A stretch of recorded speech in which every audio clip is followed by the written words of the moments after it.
Hello Examiner family.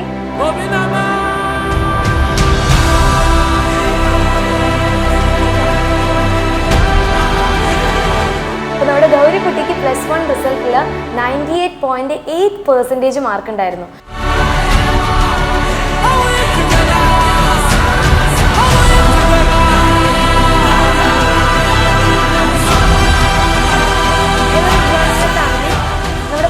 Result വന്ന സമയത്ത് ആ ഒരു റിസൾട്ടിനെ വളരെ ഹാപ്പിയോടെ സ്വീകരിച്ച ഒരാളാണ് ഇപ്പോൾ നമ്മുടെ കൂടെ ഉള്ളത്. ഒരു മിടുക്കി കുട്ടിയാണ് നമ്മുടെ പാലക്കാട് നിന്ന് വന്നിട്ടുള്ള ഗൗരി ലക്ഷ്മി. അപ്പോൾ നമ്മുടെ ഗൗരി കുട്ടിക്ക് +1 റിസൾട്ടിൽ 98.8% മാർക്ക് ഉണ്ടായിരുന്നു. അപ്പോൾ എങ്ങനെയാണ് ഈ ഒരു മാർക്കിലോട്ട് എത്തിയിട്ടുള്ളത് എന്നറിയാൻ നിങ്ങൾക്ക് എല്ലാവർക്കും താല്പര്യം ഉണ്ടായിരിക്കും. അപ്പോൾ നമുക്ക് എന്ത് ചെയ്യാം, ഗൗരിനോട് തന്നെ ചോദിച്ചറിയാം. അപ്പോൾ എന്തായിരുന്നു മോളുടെ ഈ ഒരു വിജയത്തിൻ്റെ പിന്നിലെ രഹസ്യം? പ്രത്യേകിച്ച് അങ്ങനെയൊന്നുമില്ല. അപ്പോൾ ഒരു നോർമൽ ആയിട്ടുള്ള ഒരു സ്റ്റുഡൻസിന് വരെ ഇത്രയും മാർക്കിലോട്ട് എത്താൻ വേണ്ടി പറ്റുമോ? അപ്പോൾ മോൾ എന്തെങ്കിലും പഠിക്കുന്ന രീതിയിൽ എന്തെങ്കിലുമൊക്കെ ഒരു മാറ്റങ്ങളൊക്കെ ഉണ്ടായിരിക്കുമല്ലോ? അല്ല, ഞാൻ രാവിലെ എണീറ്റാ പഠിക്കാറ്. രാവിലെ നേരത്തെ എണീക്കും? എപ്പോൾ എഴുന്നേക്കും? ഒരു 4 മണി ഒക്കെ ആകുമ്പോൾ. 4 മണിയാകുമ്പോൾ എഴുന്നേക്കും. രാത്രി എപ്പോഴാണ് കിടന്നുറങ്ങുക? രാത്രി ഒരു 10-11 ആവും. 11 മണി വരെ. അപ്പോൾ കണ്ടിന്യൂസ് ആയിട്ട് പഠിച്ചുകൊണ്ടിരിക്കുകയാണോ അതോ ബ്രേക്ക് ഒക്കെ എടുത്തിട്ട്? അല്ല, ബ്രേക്ക് ഉണ്ട്. ഓക്കെ. അപ്പോൾ മോൾ എന്തായാലും ഒരു എക്സാം ടൈമിൽ അത്രയും നന്നായിട്ട് ഹാർഡ് വർക്ക് ചെയ്തിട്ടുണ്ടായിരിക്കും. അതുകൊണ്ടാണ് ഈ ഒരു റിസൾട്ടിലോട്ട് എത്തിയിട്ടുള്ളത്. അപ്പോൾ മോൾക്ക് ഈ ഒരു റിസൾട്ട് അറിഞ്ഞ സമയത്ത് എന്തായിരുന്നു റിയാക്ഷൻ? ആരാണ് ആദ്യം റിസൾട്ട് അറിഞ്ഞത്? ഞാൻ എന്നെ നോക്കി. അപ്പോൾ എൻ്റെ ഫ്രണ്ട്സ് വീട്ടിലുണ്ടായിരുന്നു. അപ്പോൾ ഞങ്ങൾ ഒരുമിച്ചിരുന്നാണ് നോക്കിയത്. അപ്പോൾ അമ്മയുടെ ബർത്ത്ഡേ ആയിരുന്നു അന്ന്. ഓക്കെ. അപ്പോൾ നോക്കി, അമ്മയുടെ ബർത്ത്ഡേക്ക് മോൾക്ക് കൊടുക്കാൻ പറ്റിയിട്ടുള്ള ഒരു ബെസ്റ്റ് ഗിഫ്റ്റ് ആയിരുന്നു റിസൾട്ട് അല്ലേ? അപ്പോൾ കുറച്ചും കൂടി രസമായിരിക്കുമല്ലോ ആ ഒരു ഇൻസിഡൻറ്റ് ഒന്ന് അറിയാൻ എല്ലാവർക്കും താല്പര്യം ഉണ്ടായിരിക്കും. എനിക്കും താല്പര്യമുണ്ട്. ഇല്ല, അത് കുറച്ച് ടെൻഷനായിരുന്നു. പെട്ടെന്ന് ഞാൻ അറിഞ്ഞിട്ടുണ്ടായിരുന്നില്ല റിസൾട്ട് വരുന്നത്. അപ്പോൾ പെട്ടെന്ന് ഒരു ഫ്രണ്ട് മെസ്സേജ് അയച്ചിട്ടാണ് കാണുന്നത്. അപ്പോൾ പെട്ടെന്ന് കണ്ടപ്പോൾ ശരിയാണോ എന്നുള്ളൊരിതുണ്ടായിരുന്നു. പിന്നെ കുറച്ചേരം വെയിറ്റ് ചെയ്തു. നല്ല ടെൻഷൻ ഉണ്ടായിരുന്നു. പക്ഷെ വന്നപ്പോൾ അപ്പോൾ ഒരു ഒറ്റ കേക്കിൽ തന്നെ 2 കാര്യങ്ങൾ ഒതുക്കിയോ അതോ 2 കേക്ക് സെപ്പറേറ്റ് ആക്കിയോ? അങ്ങനെയൊന്നും ഒറ്റ കേക്കിൽ തന്നെ ഒരൊറ്റ കേക്കിൽ തന്നെ ഹാപ്പി ബർത്ത്ഡേ അമ്മ ആൻഡ് കൺഗ്രാറ്റ്സ് മോളെ സെറ്റാക്കി അല്ലേ? അതോടെ റെഡിയാക്കി. അപ്പോൾ റിസൾട്ട് അറിഞ്ഞപ്പോൾ മോൾ എക്സ്പെക്ട് ചെയ്തിട്ടുണ്ടായിരുന്നു എനിക്ക് ഇത്ര മാർക്ക് ഉണ്ടാവും എന്നുള്ളത് എക്സ്പെക്ട് ചെയ്തിട്ടുണ്ടായിരുന്നു? നല്ല മാർക്ക് ഉണ്ടാവും എന്ന് പറയാം, പക്ഷെ ഇത്രയ്ക്ക് ഉണ്ടാവുമെന്ന് എനിക്ക് ഉണ്ടായിരുന്നില്ല. അപ്പോൾ മോളെ ഫ്രണ്ട്സൊക്കെ കൂടെ ഉണ്ടായിരുന്നു എന്ന് പറഞ്ഞു ആ സമയത്ത്. അപ്പോൾ ഫ്രണ്ട്സിൻ്റെ ഒക്കെ റിയാക്ഷൻ എന്തായിരുന്നു? അത് അവരും ഭയങ്കര ഇതായിരുന്നു. അപ്പോൾ നല്ല ഫ്രണ്ട്സാണ്. ഫ്രണ്ട്സ് പറഞ്ഞു ഞങ്ങൾ അറിയാണ്ട് പഠിച്ച് മാർക്ക് വാങ്ങിച്ചു അങ്ങനെ? അപ്പോൾ മോളിപ്പോൾ എക്സാം സമയം ആയിക്കഴിഞ്ഞാലും അല്ലെങ്കിൽ സ്കൂളിലോട്ട് പോകുമ്പോൾ എന്തെങ്കിലും പഠിച്ചോ എന്നൊക്കെ ചോദിക്കുന്ന സമയത്ത് സാധാരണ നമ്മളിങ്ങനെ പണ്ടുള്ളൊരു ട്രെൻഡാണല്ലോ പഠിപ്പിന്ന് പറഞ്ഞാൽ കുഴപ്പമില്ല ആ സാധനം, അങ്ങനെയാണോ?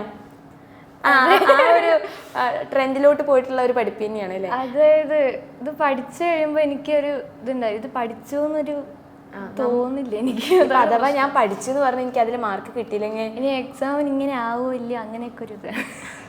ഓക്കെ. അപ്പോൾ എന്തായാലും മോളെ കൊണ്ട് പറ്റുന്ന രീതിയിൽ നന്നായിട്ട് ഹാർഡ് വർക്ക് ചെയ്തിട്ടുണ്ട്. അപ്പോൾ മോളെങ്ങനെ നോട്ട്സ് ഒക്കെ ഉണ്ടാക്കിയിട്ട് ഇരുന്ന് പഠിക്കുകയാണോ അതെങ്ങനെയായിരുന്നു മോൾ പഠിച്ച രീതി?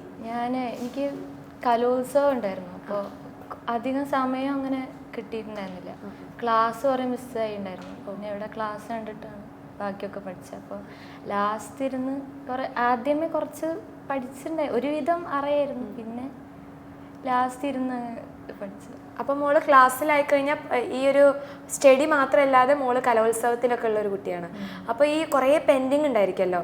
അപ്പോൾ കമ്പ്യൂട്ടർ സയൻസ് ആകുമ്പോൾ നമുക്ക് ഒത്തിരി പഠിക്കാനുണ്ടായിരുന്നു, ഇഷ്ടംപോലെ ഉണ്ട്. 10ാം ക്ലാസ് എന്ന് പറയുമ്പോൾ നമുക്ക് ഇത്രയാണെങ്കിൽ +1 എന്ന് പറയുമ്പോൾ ഇത്രയും ഉണ്ട്. അപ്പോൾ ഇത്രയും ഉള്ള സാധനത്തിന് എങ്ങനെയാണ് ഈ ഒരു പെൻഡിങ് ഉള്ള കാര്യങ്ങളൊക്കെ പഠിച്ചെടുത്തത്? അതിപ്പോൾ ഞാൻ കൂടുതൽ എനിക്ക് പെൻഡിങ് ഉള്ള സാധനമാണ് ആദ്യം ഞാൻ ക്ലാസ് ഫുള്ള് കണ്ട് പിന്നെ ഞാൻ ആദ്യം വരെ അങ്ങനെ പഠിച്ചു വന്നത്. അപ്പോൾ ആദ്യമേ പെൻഡിങ് ഉള്ളത് ക്ലിയർ ചെയ്തിട്ടാണ്. അപ്പോൾ മോൾക്ക് ഏറ്റവും ഇഷ്ടമുള്ള സബ്ജക്റ്റ് ഏതായിരുന്നു കമ്പ്യൂട്ടർ സയൻസിൽ? ഫിസിക്സ്. നമ്മുടെ എക്സാമിനറിൽ ഒരു ടീച്ചറിനെ ആലോചിക്കുന്ന സമയത്ത് ആദ്യം ആ ഒരു ഇമോഷണൽ അറ്റാച്ച്മെൻ്റ് ഉള്ള ആ ഒരു ടീച്ചർ ആരാ? അങ്ങനെ പറയുകയാണെങ്കിൽ അങ്ങനെയല്ല, എനിക്ക് എല്ലാവരും ഒരേപോലെ. എന്നാലും ചെറുതായിട്ട് ഫസ്റ്റ് അറിഞ്ഞത് അലൻ സാർ തന്നെയാണ്. അപ്പോൾ അവരോട് കുറച്ചുകൂടി അലക്സ് സാർ. അപ്പോൾ മോള് പറഞ്ഞിട്ടുണ്ടായിരുന്നു നമ്മുടെ അലക്സാറി അലൻസാറിനെയാണ് കുറച്ചും കൂടി ഒരു അറ്റാച്ച്മെന്റ് ഉള്ളത്. അപ്പോൾ എന്തുകൊണ്ടാണ് ആ ഒരു ഇഷ്ടം കൂടുതൽ വരാൻ കാരണം? കുറച്ച് ഭയങ്കര ഇൻട്രാക്റ്റീവ് ആയിരിക്കും. അപ്പോൾ ഞങ്ങൾക്കാവുമ്പോൾ അധികം ബോറൊന്നും അടിക്കില്ല, നന്നായിട്ട് ഇൻഫർമേഷൻ പാസ് ചെയ്യുന്നതാണ്. അപ്പോൾ ഇപ്പോൾ ചില ക്വസ്റ്റ്യൻസ് നമ്മൾ എക്സാം ഹോളിൽ എഴുതുന്ന സമയത്ത് നമുക്ക് ചില ക്ലാസ്സസ് ഓർമ്മ വരാം, അല്ലെങ്കിൽ ചില ട്രിക്സ് ഓർമ്മ വരാം. അപ്പം നമ്മുടെ എക്സാമിനറിൻ്റെ എന്ത് കാര്യമായിരുന്നു മോൾക്ക് ഓർമ്മ വന്നിട്ടുണ്ട്? ഇങ്ങനെ കുറേ കോഡൊക്കെ ഉണ്ടാവില്ലേ? കോഡ് ഏത് കോഡാണ് മോൾക്ക് പെട്ടെന്ന് എക്സാം ഹോളിൽ അയ്യോ ഈ ഒരു ക്വസ്റ്റ്യൻ എനിക്കറിയാം അങ്ങനെ? അങ്ങനെ ഒന്നൊന്നുമില്ല, 2-3 ഉണ്ട്. അതിൽ ഏറ്റവും ഇഷ്ടപ്പെട്ട കോഡ് ഏതായിരുന്നു? അങ്ങനെ പെട്ടെന്ന് അത് കിട്ടുന്നില്ല, കുറേ കോഡുള്ളത് കൊണ്ട് എല്ലാം കൂടി ഒരു ഇതല്ലേ. ഓക്കെ, അപ്പോൾ മോൾക്ക് ഇനി എന്താണ് ഫ്യൂച്ചറിൽ എന്താവാനാണ് താല്പര്യം? ഞാൻ എൻജിനീയറിംഗ് ആണ് നോക്കുന്നത്. എൻജിനീയറിംഗ്. അപ്പോൾ JEE എക്സാമിനുള്ള പ്രിപ്പറേഷൻ. അപ്പോൾ ഇപ്പോൾ തന്നെ അതിനുള്ള ഒരുക്കങ്ങളൊക്കെ തുടങ്ങിയിട്ടുണ്ടോ? തുടങ്ങി. അപ്പോൾ എങ്ങനെയാ +1ന്റെ കൂടെ തന്നെ മോളിതും പഠിച്ചു തുടങ്ങിയിട്ടുണ്ടായിരുന്നോ? ഇല്ല, ഈ വെക്കേഷൻ മുതലാണ് തുടങ്ങിയത്. ഓക്കെ, അപ്പോൾ ഈ ഒരു സാധാരണ +1 ജോയിൻ ചെയ്ത കുറേ കുട്ടികളുടെ ഒരു സംശയമാണ്, ആദ്യം മുതൽ തന്നെ പഠിക്കണോ, എവിടെ നിന്നാണ് പഠിച്ചു തുടങ്ങേണ്ടത്, എല്ലാം ഒരു കൺഫ്യൂഷൻ ആയിരിക്കും. കാരണം അത്രയും കാലം നിങ്ങൾ കുറച്ച് കാര്യങ്ങളെ പഠിച്ചു വന്നിട്ടുണ്ടായിരുന്നുള്ളൂ. പക്ഷെ +1 എത്തുന്ന സമയത്ത് എൻ്റർലി ഡിഫറെൻ്റ് ആണ്. അപ്പോൾ എങ്ങനെയായിരുന്നു മോള് ചെയ്തിട്ടുണ്ടായിരുന്നത്? ഞാൻ ഫസ്റ്റൊക്കെ പഠിച്ചിട്ടുണ്ടായിരുന്നു നല്ലോണം. അതിനിടയ്ക്ക് ബ്രേക്ക് വന്നതുകൊണ്ടാണ്, ഇല്ലെങ്കിൽ കണ്ടിന്യൂ ചെയ്തിട്ടുണ്ടാവും. പക്ഷെ ഫസ്റ്റ് മുതൽ പഠിച്ചതാണെങ്കിൽ കുറച്ചുകൂടി എളുപ്പമായിരിക്കും. അപ്പോൾ എങ്ങനെ ഒറ്റയടിക്ക് കുറേ ടോപ്പിക്സ് പഠിക്കുകയാണോ, അത് ഓരോ ചാപ്റ്റേഴ്സ് ഓരോ ദിവസം വയ്ക്കുക, എങ്ങനെയായിരുന്നു മോൾ ടൈം ടേബിൾ റെഡിയാക്കിയത്? ഒരു ചാപ്റ്റർ വൈസ്. ഇപ്പോൾ ഒരു ചാപ്റ്റർ കംപ്ലീറ്റ് ചെയ്യുന്ന സമയത്ത് അതിൻ്റെ കൂടെ ശ്രദ്ധിക്കേണ്ട കാര്യങ്ങൾ എന്തൊക്കെയായിരിക്കും? ഇപ്പോൾ എല്ലാവർക്കും ഒരു ചാപ്റ്റർ വായിച്ചെടുക്കുക എന്ന് പറയുന്നത് ഈസി ആയിട്ടുള്ള കാര്യമാണ്. പക്ഷേ ആ ചാപ്റ്റർ വായിക്കുന്ന സമയത്ത് നമുക്ക് കുറേ കാര്യങ്ങൾ നോട്ട് ചെയ്യാനുണ്ടല്ലോ. ഒരു എക്സാമിന് എഴുതുന്ന സമയത്ത് ആ ചാപ്റ്റർ വെറുതെ വായിച്ചിട്ട് കാര്യമില്ല, അതിൽ കുറേ കാര്യങ്ങൾ ശ്രദ്ധിക്കാണ്ടായിരിക്കില്ല. അപ്പോൾ മോൾ എന്തൊക്കെയാണ് ശ്രദ്ധിച്ചിട്ടുണ്ടായിരുന്നത്? ശരിക്കും അത് ഞാനിങ്ങനെ മനസ്സിലാക്കുക എന്നറിയില്ല പ്രോസസ്സ്. അത് മനസ്സിലാക്കിയ ശേഷം ഈ ക്വസ്റ്റ്യൻ പേപ്പേഴ്സ് റിവൈസ് ചെയ്യുമ്പോൾ അതിൽ വരുന്ന ടോപ്പിക്സും കാര്യങ്ങളൊക്കെ ഞാൻ മാർക്ക് ചെയ്തു. അപ്പോൾ ഒരു ചാപ്റ്റർ റിവൈസ് ചെയ്യുന്ന അല്ലെങ്കിൽ പഠിക്കുന്നതിൻ്റെ കൂടെ ക്വസ്റ്റ്യൻസും കൂടി നോക്കണം. നോട്ട്സ് ഉണ്ടാക്കാറുണ്ടോ? ഉണ്ടാക്കി. ക്ലാസ് കാണുമ്പോൾ ഞാൻ ലെക്ചർ നോട്ട് ഉണ്ടാക്കും. അപ്പോൾ ഈ ലെക്ചർ നോട്ട് ഉണ്ടാക്കുന്ന സമയത്ത് പോയിന്റ് വൈസ് ആക്കിയിട്ടാണ് അതങ്ങനെ കുറേ എഴുതി വെക്കാൻ? പോയിന്റ്. അപ്പോൾ ഈ പോയിന്റ് വൈസ് എഴുതി കഴിഞ്ഞാൽ ചിലപ്പോൾ നമുക്ക് ഇപ്പോൾ എന്താണ് കുറച്ച് തിയറി വൈസ് ആയിട്ടുള്ള എക്സാംസ് ഒക്കെ എഴുതുമ്പോൾ നമ്മളിങ്ങനെ എക്സ്പ്ലെയിൻ ചെയ്യണം. അപ്പോൾ അതെങ്ങനെ മോള് പ്രാക്ടീസ് ചെയ്തിട്ടുണ്ടായിരുന്നേ? തിയറി വൈസ് ഞാൻ ഈ പോയിന്റ് എന്ന് പറയുമ്പോൾ ഒരു സെൻറ്റൻസിൽ എനിക്ക് ഏറ്റവും ഇമ്പോർട്ടൻസ് ഉള്ള കാര്യങ്ങളാണ് പോയിന്റ് ആക്കി എഴുതുക. അപ്പം ഞാൻ അതിനെ ഒരു സെൻറ്റൻസ് ആക്കിയിട്ട് ചേർക്കുക എന്നുള്ളൊരു ഇതിലായിരുന്നു. അപ്പോൾ നമ്മുടെ 10th കഴിഞ്ഞ് കമ്പ്യൂട്ടർ സയൻസിലോട്ട് എടുക്കാൻ താല്പര്യമുള്ള കുറേ മക്കളുണ്ടായിരിക്കും ഇവിടെ. അപ്പോൾ മോള് +1 ഈ ഒരു മിസ്റ്റേക്ക് ചെയ്തിട്ടുണ്ടായിരുന്നു, അത് നിങ്ങൾ ആരും ചെയ്യല്ലേ, അതൊരിക്കലും ചെയ്തുകൂടാന്ന് പറയുന്ന ആ ഒരു മിസ്റ്റേക്ക് എന്തായിരിക്കും? അത് നമ്മൾ കുറേ ടോപ്പിക്സ് ചിലപ്പോൾ ഇമ്പോർട്ടൻ്റ് അല്ല എന്ന് പറഞ്ഞ് വിട്ട് കളയില്ലേ, അത് ചെയ്യരുത്. അപ്പോൾ നമ്മൾ ടെക്സ്റ്റ് ബുക്ക് കംപ്ലീറ്റ് ആയിട്ട് കവർ ചെയ്യണം. അപ്പോൾ ഈ ഒരു ടൈമിൽ നമുക്കത് കവർ ചെയ്യാൻ വേണ്ടി പറ്റുമോ? ഒരു ആവറേജ് സ്റ്റുഡൻ്റാന്ന് വിചാരിക്കുക. അപ്പോൾ ആ സ്റ്റുഡൻറ്റിന് കുറച്ച് സമയം വേണം ഓരോ ടോപ്പിക്സ് പഠിച്ചെടുക്കാൻ. അങ്ങനെയുള്ള ഒരു കുട്ടിയാണെങ്കിൽ ആ കുട്ടിക്ക് ചാപ്റ്ററൊക്കെ ഡെയിലി പഠിക്കുന്നുണ്ട്, കംപ്ലീറ്റ് ചെയ്യാൻ പറ്റുമോ? മോളുടെ അഭിപ്രായത്തിൽ എന്താണ്? കമ്പ്യൂട്ടർ സയൻസിനെ കുറിച്ചിട്ട് കുറേ പേർക്ക് അറിയാൻ ഒരു താല്പര്യം ഉണ്ടായിരിക്കും. കാരണം 10th കഴിഞ്ഞിട്ട് കുറേ പേര് ചോദിക്കുക, കമ്പ്യൂട്ടർ സയൻസ് എടുക്കണോ, ബയോമാക്സ് എടുക്കണോ, കമ്പ്യൂട്ടർ സയൻസ് എടുത്താൽ പഠിക്കാൻ പറ്റുമോ? അപ്പോൾ മോളുടെ അഭിപ്രായം എന്താ? പഠിക്കാനൊക്കെ പറ്റും, കുഴപ്പമൊന്നുമില്ല.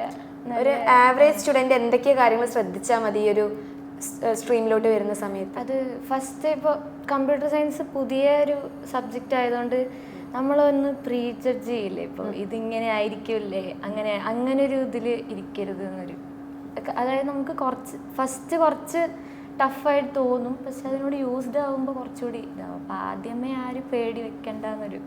ആ പേടി വെക്കാതിരിക്കാൻ വേണ്ടി എന്താ ചെയ്യേണ്ടത്? അതിപ്പോൾ എന്താ ചെയ്യാൻ അതറിയില്ല. മോളെങ്ങനെയാണ് ആ ഒരു പേടി? മോള് ഓൾറെഡി ഇപ്പോൾ 10th കഴിഞ്ഞ സമയത്ത് ചെക്ക് ചെയ്തിട്ടുണ്ടായിരിക്കുമല്ലോ, വെറുതെ എന്ന ഒരു കമ്പ്യൂട്ടർ സയൻസ് ആയിരിക്കില്ല. മോളിപ്പോൾ ഇത്രയും മാർക്കൊക്കെ വാങ്ങിച്ചതിലേക്ക് നമ്മൾ ഓരോ സ്ട്രീമിലോട്ട് പോകുമ്പോൾ നമ്മളിങ്ങനെ ആലോചിക്കും വേണോ വേണ്ടേന്ന്. അപ്പോൾ മോൾ എന്തുകൊണ്ടാണ് കമ്പ്യൂട്ടർ സയൻസ് എടുത്തത്?